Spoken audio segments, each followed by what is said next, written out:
The following message is transmitted to the request of the Civil Protection Elite Guardian Force. At 11:45 p.m. Eastern Standard Time, a terrorist member of the new Age Allied Extremist Force has been identified and spotted at the Lamia Fusion Power Plant.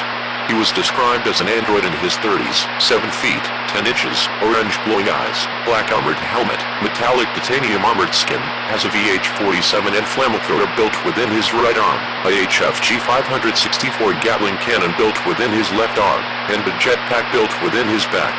He was seen by hidden surveillance camera planting several bugs on several generators and hijacking the plant's main computer. 4 guards and 2 civil guardians have been dispatched by the perpetrator. Civil guardians are now on the lookout for the perpetrator. For all residents of Sector RG-165, RG-356, RI-738, and RK-824, a power outage may expect to occur. In case of power outage, please switch your resident's power generator to any nearby emergency fusion power center and report the power outage to any civil guardian. This message is effective until further notice.